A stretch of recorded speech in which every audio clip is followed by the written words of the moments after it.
एक संस्था के हेड है, एक तीसरा बैठे हैं जिसका मैं आया हूँ तब से आप लोग तक गुणगान गा रहे हैं। क्या आप दोनों से वो भारी है? क्या आप दोनों से वो मजबूत है? क्या आप दोनों जाके उसको वो करना चाहते हैं, मनाना चाहते हैं? क्या वो जवाई है? क्या आप दोनों में इतनी ताकत नहीं है कि वो आप दोनों इकट्ठा हो जाओ, सारी दुनिया आपके पास आएगी? हमारी लड़ाई किसी पार्टी विशेष के साथ नहीं, पर सरकार के साथ है। सरकार में बीजेपी बैठी है तो बीजेपी के साथ है। हमारी मांगे मान लो, जायज मांगे हैं। हमारी जायज मांगे मान ली जाएंगी तो हमारा और आपका कोई विरोध नहीं है। लेकिन हमारी मांगे अगर आपने नहीं मानी, हमारे हकों को छीन कर आपने किसी और को दिया, तो 100% हमारा विरोध आपके खिलाफ है। आपके खिलाफ हमारे से जो बढ़ पाएगा हम करेंगे। क्या वैष्णव साहब इतने संगठन के लोग हैं? क्या हम एक हैं? पहले आप मानसिक रूप से सोचिए, क्या आप यहाँ बैठे जितने लोग हैं, क्या हम आज एक हैं? मैं एडवोकेट वीरेंद्र टूडी एयरफोर्स से रिटायर्ड सार्जेंट हूँ और जिला चरखी दादरी हरियाणा का रहने वाला हूँ। हमने वहाँ पर जॉइंट वेटरन एसोसिएशन का गठन किया हुआ है और इसी आंदोलन की शुरुआत के बाद 20 फरवरी के बाद ये हम लोग एकत्रित हुए थे और लोगों का बड़ा अच्छा रिस्पॉन्स सभी जगह से आ भी रहा है। हमने एक बाइक रैली की थी जंतर मंतर तक 27 और 28 मई को। 28 मई को हमारी वापसी थी। रास्ते में जो स्वागत, जो गर्मजोशी जो सैनिक भाइयों में दिखाई दी, वास्तव में काबिले तारीफ थी। मैं आज की इस सभा का जो हमारे आयोजन करता है सुरेंद्र पहलवान जी और इनके साथ साथ इनकी जो एसोसिएशन दिल्ली वेटरन्स एसोसिएशन, उनका धन्यवाद करता हूं कि उन्होंने आज के प्रोग्राम का आयोजन किया और उसके साथ साथ देश के कोने कोने से आए विभिन्न संगठनों जो एक बहुत ही नेक और अच्छे इरादे के लिए यहाँ एकत्रित हुए हैं, एक अच्छे मकसद के लिए एकत्रित हुए कि सभी संगठनों को एक मंच पर आना चाहिए। संगठनों में एक व्यक्ति भी अगर हमारे से नाराज होता है तो हमें उसे मनाने का प्रयास करना ही चाहिए। यहाँ तो संगठन के संगठन नाराज है और जो सरकार के पास इनपुट्स जाती हैं कि संगठन इस प्रकार बिखरे हुए हैं, तो बिल्कुल भी हमारी बात नहीं मानी जाएगी। हमारी बात मानने पर उस दिन मजबूर होगी या हमारी बात उस दिन मानने पर विचार करेगी जिस दिन हम सारे एक मंच के नीचे आ जाएंगे। ज्यादातर सैनिक बहुत अच्छे, अनुशासित, सच्चे, ईमानदार है। हो सकता है कुछ एक अपनी व्यक्तिगत महत्वाकांक्षा के लिए, किसी को कोई यूट्यूब चैनल चलाना हो, किसी का कोई और मकसद हो, इस आंदोलन को लंबा खींचना चाह रहे हो और उसी का नतीजा है कि 5 महीने हो गए वहां कोई सरकार का नुमाइंदा नहीं आया। पीछे रक्षा मंत्री जी से भी दिल्ली वेटरन्स ऑर्गेनाइजेशन के सदस्य शायद दीवान सर बाकी कुछ मिलके आए थे। वास्तव में काबिले तारीफ है जी और हम हर उस संगठन के साथ हैं जो इस आंदोलन को मजबूती देगा। हमने आज तक भी जंतर मंतर की किसी काल का विरोध नहीं किया है, लेकिन उनका जो मनमानी पूर्ण रवैया, किसी को अपमान करने का रवैया, चंदे में पारदर्शिता ना होना, उन बातों को ठीक कर लें। ऐसी क्या बात आ गई कि भाई लड़ाई पूर्व सैनिकों या 28-30 लाख पूर्व सैनिकों लड़ाई वही लड़ेंगे कि भाई ये लड़ाई हम ही लड़ेंगे, नहीं तो हम किसी को लड़ाई नहीं लड़ने देंगे। क्या नौबत आ गई भाई? क्या आप ही लड़ोगे? केवल सारे संगठन एक साथ मिलकर लड़ ले, सारे भाई एक साथ मिलकर लड़ ले। जिस दिन सारे संगठन एक साथ मिलकर लड़ लेंगे उस दिन हमारा ये समस्या, इसका निराकरण हो जाएगा। तो सभी संगठन एक साथ एक मंच पर आए। हमें फेडरेशन से भी कोई परहेज या गुरेज नहीं है, लेकिन जिस प्रकार की उनकी कार्यप्रणाली है उससे है और 100% है। हम ये चाहते हैं सुधार करें, पहल हम करेंगे। हम कोई अहंकारी या कोई श्लोक नहीं है जी। हमें जो भी जिम्मेवारी सौंपी जाएगी, हम इस संगठन की मजबूती के लिए कहीं भी जा सकते हैं। जो भी जिम्मेवारी कि आप ऐसा ऐसा ये काम कर लो, हम वो सारे काम करेंगे। हम अपने रूठे हुए भाइयों को मनाएंगे। कोई भाई जागृत नहीं है उनको मनाने का प्रयास करेंगे। सीधे लोग हैं, उनको शायद इतनी समझ भी ना हो कि ऐसे ऐसे हम खड़े होंगे तो क्या क्या फायदा है। हमने जब एक लड़ाई जब ठान ही ली कि ये मांग हमारी पूरी होनी चाहिए, तो हम इसे मनवा के ही वापस आएंगे जी। उसके बाद ही हम चुपचाप बैठेंगे। रही उसके बाद साहब की जैसे 6 अगस्त की काल है, जंतर मंत्री काल है, कई बार काल देने के बाद वापस लेना बड़ा मुश्किल हो जाता है। फिर भी कईयों के सुझाव थे कि अगर स्थगित किया जाए इसे तो स्थगित कर दे, वो इनको सोचना है।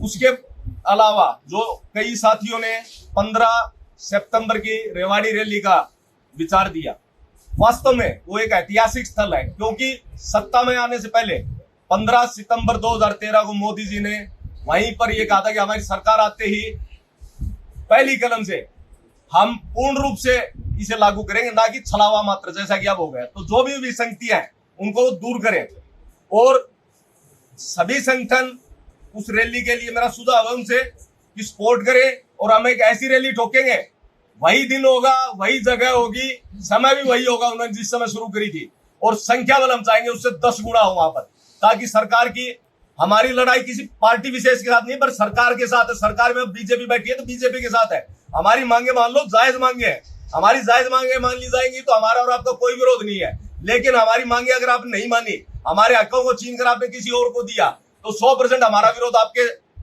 खिलाफ है। आपके खिलाफ हमारे से जो बन पाएगा हम करेंगे। और आप जो भाषा आप समझना चाहते हो, अगर ये सोचते हो कि वोट की चोट की भाषा समझते हो, हम वो वोट की चोट भी पहुंचाएंगे आपको। तो हमारा उनसे आज तक नम्र निवेदन है, और एक टाइम भी देंगे, हम उनको अल्टीमेटम भी देंगे कि 15 सितंबर की रैली से पहले कोई ना कोई इसका समाधान कर दे। नहीं तो हम ये चाहेंगे 15 सितंबर में हम एक ऐतिहासिक रैली करें वहां पर, जो आगामी वर्षों तक, सदियों तक याद रहे। हम संकित होकर इस अपने जो 1 रैंक 1 पेंशन की जायज डिमांड है उसको सरकार से मनवाएंगे। धन्यवाद। जय हिंद, जय भारत।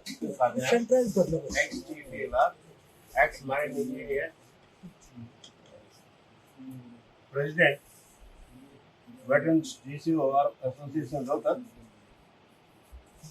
आपके सामने एक 27 तारीख की घटना में प्रस्तुत करना चाहता हूँ। वो इसलिए करना चाहता हूँ कि हमारे सीने में भी आग लगी हुई है। रोहतक डिस्ट्रिक्ट को बदनाम किया गया। हम वहाँ पे, हमारे दादरी वाले भाई आए थे मोटरसाइकिल रैली के लिए, उनके सम्मान के लिए गए थे, और उस सम्मान के लिए हम जंतर मंतर पे ये जो गाली गलौज चल रहा था या जो दूसरी चीजें जो चल रही थी उसके बारे में हम बात करने के लिए गए। उससे पहले मेरी बात आदरणीय सुबेदार अर्जुन सिंह से 45 मिनट चली थी। साहब ये क्या हो रहा है, क्या नहीं हो रहा है? वो कहना, देखो साहब मैंने अभी टेक ओवर किया है, मैं अभी बाईलाल बना रहा हूँ और मुझे 7 दिन का समय दो, मैं ये सब विसंगतियाँ दूर कर दूंगा, ये कर दूंगा, वो कर दूंगा। बड़े दिलासा दी उन्होंने हमारे को। हमने सोचा भी चलो ठीक बोल रहे होंगे। जो फेडरेशन बता रहे हैं अपने आप को, वो आज तक अपने आप को रजिस्टर नहीं करा पाए। क्या वो हमें ओवरऑल दिलवाएंगे? क्या है किसी के उसमें? हमने उसके बाद अपना संगठन बनाया, उसके बाद हमने अपनी एसोसिएशन को रजिस्टर कराया। जब हम एक अलग से करा सकते हैं, वो तो ऑलरेडी लेवल के, उनकी फेडरेशन आज तक रजिस्टर नहीं हुई। दूसरी बात, जैसे शिवराण साहब ने कहा, बताया था कि भाई वहाँ पे एक आदमी की चलती है, दूसरे आदमी की ना तो हिम्मत है वहाँ और ना कोई बोलता है। और उसको भी वो कहते हैं कि भाई हमारे तो 4-5 आदमी हैं, वो बात करेंगे। वो 4-5 आदमी तो एक तरफ हो जाते हैं। एक श्रीमान जी पता नहीं कहाँ से आते हैं, कभी तोलिए से मुँह पूछते हैं, कभी कुछ करते हैं और वो टेक ओवर कर लेते हैं। असलियत है ये असलियत है, ठीक है ना। दूसरी बात, 3 अप्रैल और 30 अप्रैल का हमारा रोहतक में बहुत बड़ा प्रोग्राम था, बहुत बड़ा प्रोग्राम था। वो यूट्यूब पे ये बोले रोहतक का प्रोग्राम कुछ नहीं था, रोहतक का ये नहीं था। हालांकि हमारे एमपी साहब ने झज्जर में जाके कहा कि भाई रोहतक वालों ने हमें फोर्स किया, हमें अपने दफ्तर से नीचे उतर के जहाँ वो धरना दे रहे थे वहां पे जाके हमें विज्ञापन देना पड़ा। ये पता नहीं कौन सी वो कर रहे हैं भाई, पंजाब से यूनिवर्सिटी के स्टूडेंट्स को वहां ला के, और उन्होंने दिखाया एक दिन जाके, क्योंकि हमने उनकी काल लेना बंद कर दिया था ना। हमने किसी को मना किया भी जो भाई जाना चाहे जाए, और नहीं जाना चाहे हम नहीं जाएंगे। कौन सी ये जीरो डांगे साहब, ये 30 मई के तहसीलदार को जो विज्ञापन दे रहे थे, उस दिन पंजाब में सरदार जी बैठा रखे थे वहां पे, और कुछ स्टूडेंट्स भगत सिंह युवा क्लब के यूनिवर्सिटी के स्टूडेंट बैठा के और उन्होंने कर रखा था। अभी कोई भाई हमारे अंदर भी कुछ गर्म भाई है, उन्होंने कहते हैं हम टांग तोड़ देंगे, बड़ी मुश्किल से तो उनको बनाया। इनकी टांग वांग नहीं तोड़नी, अपना करके चले जाएंगे, हमें क्या लेना देना है। तो एक तरह मैं अपने भाइयों से पूछना चाहता हूँ, अगर वो बार बार आके और हमारे ऊपर से होके अगर वहाँ प्रोग्राम करेंगे तो हमें कुछ न कुछ करना पड़ेगा, क्योंकि ये ठीक नहीं होता है कि आके और ये कहे कि भाई झज्जर वाले आ रहे हैं, वहाँ एक हमारे लखपत उड़ानी है, वो कहते मैं अब मेरा भाग्य है कि मुझे कपिल ने आगे और मेरा वर्क तोड़वाया। ये तो सेल्फ स्टैंड वो है उग्रवादी, वो कर रहे। तो ये एक हमारी बी प्लान भी होनी चाहिए। दो यूनियन है हमारी यहाँ पे, वीर बहादुर सिंह जी की है और पहलवान साहब की है। अगर वो तीसरी नहीं मानती है तो हमें क्या एक्शन लेनी है और क्या नहीं लेनी है, ये भी निर्णय चाहिए। ये नहीं कि भाई 5 आदमी बना दिए, आपस में ये तो सहयोग करेंगे ही ना। नहीं ये तो करेंगे, अगर वो नहीं माने तो आगे बढ़ना, वही कह रहे हैं। ये नहीं अब मैं ये कह रहा हूँ, इसके बाद भी कुछ आदमी थोड़े भाई बैठे हैं हमारे जज्जर वाले, उन्होंने कुछ काल नहीं लेनी थी, फिर भी इन्होंने व्यवस्था रही होगी, इन्होंने वो भूख हड़ताल वाली काल ली भी उनकी, ठीक है ना। तो हम भी उनकी काल ले नहीं और दूसरे और ले तो बड़ी उसमें ऐसा मतलब की स्थिति पैदा हो जाती है। ये निर्णय हो कि भाई ये आज यहाँ पे जो भी निर्णय ले हम वो सब पे लागू करें, हम एटलीस्ट जो यहाँ एग्री होते हैं उन पे तो हो ही हो।